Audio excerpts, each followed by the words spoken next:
Hello, my name is Todd McLaughlin, and I'm here at Native Yoga Center in Juno Beach, Florida. And today, 3 yoga poses for spondylolisthesis.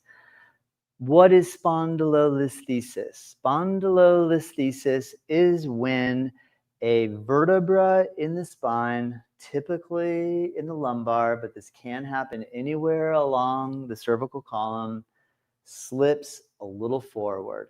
So it causes pressure on the space between the vertebra and the intervertebral discs, and it can cause stenosis, which is the word for where the spinal cord passes through the hole that is the passageway that it goes up along the spinal column. That narrows, and it puts pressure on the spinal cord. Now, there's 3 main poses that can help to build the core strength of the muscles around the spine that can help to alleviate the pressure on the spinal cord or on the nerves that innervate out of each of the space between each vertebra. I am not a doctor. Please consult your physician and get medical advice if you are dealing with spondylolisthesis. I have spondylolisthesis. I have back pain, and I've learned through my yoga practice how to evolve my practice to reduce my pain. So I want to share that with you. Now, I'm going to start off the 3 poses I'm going to show you that are the simplest that we can make them. I'm sure we could get maybe even a little more simple, but let me start off with very basic. I'll then give you like an intermediate level when you start feeling a little better, how to improve, and then a slightly more challenging level. And this way, please start at the beginning. Wait till you start to feel stronger and less pain before you start moving up in the degrees of challenge. Okay, so to begin, the first pose, come on your hands and knees, is the classic cat-cow position, but we're going to incorporate lifting one leg at a time. So you start with your knees and feet together. Take your leg back. In physical therapy, you raise your leg up to about the height of the hip. They call it the bird dog. Sometimes it's incorporated with the arm forward, but for today, I just want to start off really basic. You keep your spine relatively neutral and practice breathing 5 breaths, holding the leg in the air, and then lowering that leg down and doing the other side. Straighten the leg, lift the leg, hold it in the air, breathe 5 breaths, and lower the leg down. Second exercise, I'm going to have you come up to standing. Notice I'm going to try to keep my back stable when I make the stand. Come over to a wall, put your elbow on the wall. Here I'm vertical, not leaning. Step out a couple inches and pull strong with your abs and just hold leaning. Notice I'm leaning against the wall, and to stabilize your spine. Hold for 5 breaths. Switch sides. Put your elbow on the wall, forearm on the wall, about shoulder height. Step your feet away from the wall and lean and hold and engage, and try to keep relative alignment without bending backward. If you need to bend a little forward, you can, and build some strength here. 5 breaths. That's the second exercise. The third exercise, watch how I come down on the floor. I'm going to try to engage my core and not bend my spine too much. I'm going to come down and lay on the back and bring the legs out in front and lower onto the back slowly. And then take the hands, palms flat, slide under glutes, legs down, or if you need, you can bend knees. And here, we're going to lift the head just a little bit. Don't crank. Just try to lift the head off the floor. And if you can, lift your elbows off the floor and squeeze your belly. Okay, that's our first beginning level 3 poses. Now, we're going to do those same things, but a little more challenging. Before, I had you lifting the leg from the hands and knee position. So now we're going to do that routine. I want you to put your knees on the ground about hip width apart, hands a little forward, round your back like a cat pose, come forward onto your arms and hold, and breathe 5 breaths. So we're basically using a plank pose, which is a classic yoga position called Phalakasana. And we're going to hold, but I am really trying to take my belly and instead of just letting it drop down, pull the belly up and give a little bit of rounding to the back, because when you have spondylolisthesis, if you bend backward, it's going to compress the spinal column or the nerves innervating in that area. So that's why a little cat, hands forward and lean, and strengthen the core of the body by holding the weight on the arms. 5 breaths.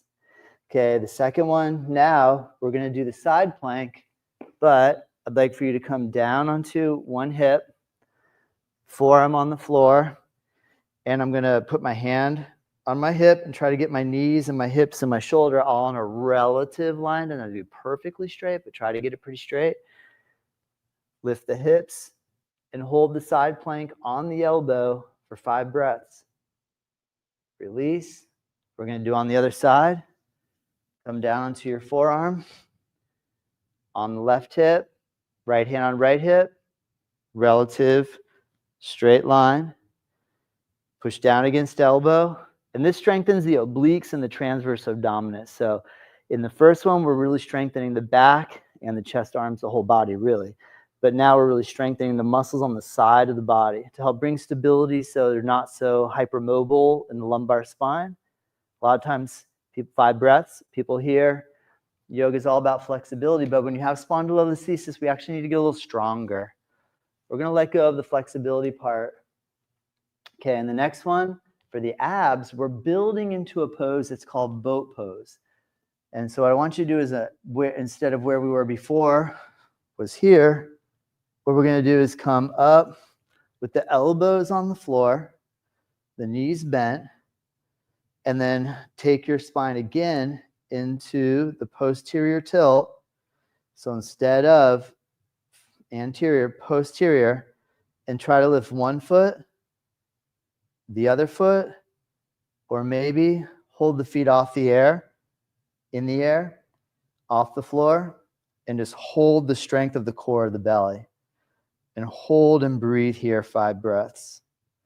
And that's our second routine. We did the same poses, working the back strength, the side back strength, and the belly strength in the same order with a little bit more intensity. Round 3. So now, if you're at a point, you start feeling better. We're still going to be alert and aware, but we can challenge ourselves even further. Working the strength challenge, plank pose, the classic plank. We use this in sun salutations. In yoga, we use them in a lot of different places. Toes curled under. And you try to align the body. If I look back, my feet are in line with my hips. My hands are in line with my shoulders. My shoulders are directly above my wrist for the most part. Everything's nice and lined up and even. I take the knees off the floor and do a little bit of cat. Do not do this. Okay, this is a back bend. Remember I mentioned this won't help. Not right now. I don't know if it ever will, actually. So we're going to, again, start off with the cat shape, a little rounding. Weight on arms, knees off ground. Hold here for 5 breaths. The classic side plank, the full side plank, Vashisthasana. Remember, we did it on our forearm. Now, you can practice bouncing on your arm, or you take your body straight, you stack your left foot on top of your right, and you hold the plank so that you're strengthening your side core muscles of your belly. 5 breaths. We switch sides. Have your hand on the floor, fingers in the direction of the head. Another way that you can do is you can set up where you get your top leg straight, your bottom leg. There's a whole bunch of different ways you can make this easier. You can stack your feet differently.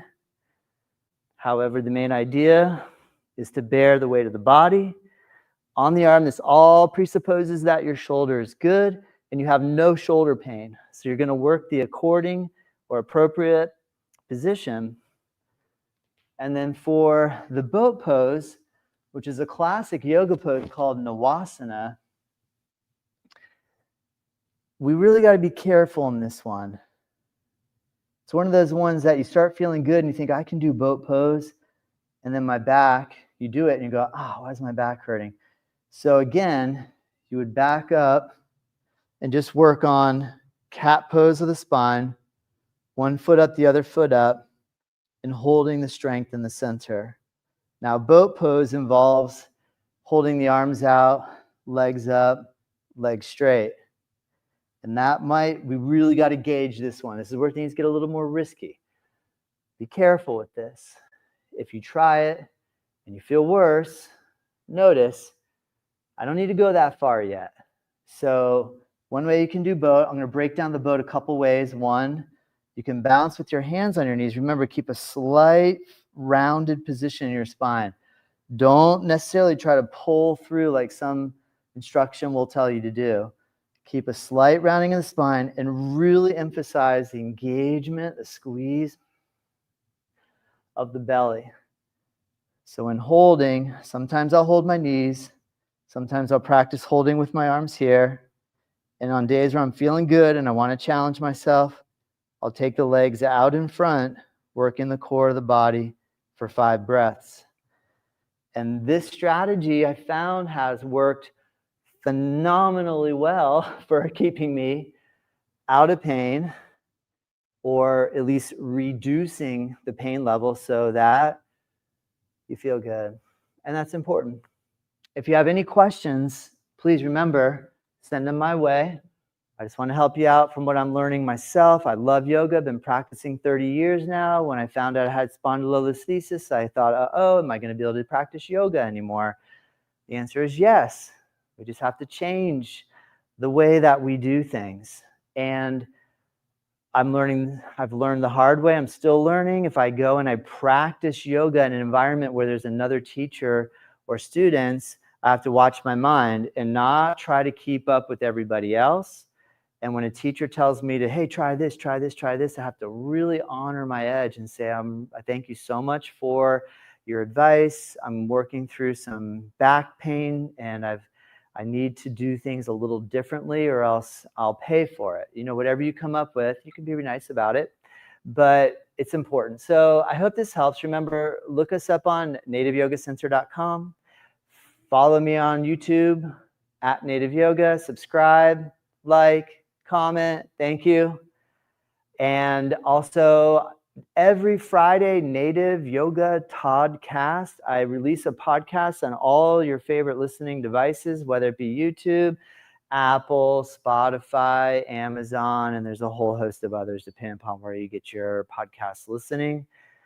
And I think that's about it. Oh yeah, one more thing. I have a new course called 8 in 8, Learn 8-limb yoga in 8 days. Totally free. Check it out. Link in the description. Let me know what you think. Let me see if I have some comments, because the cool thing about doing this live is you can ask questions and I can answer. And all right, so in future, remember, write me at info@nativeyogacenter.com and have a great day. Namaste.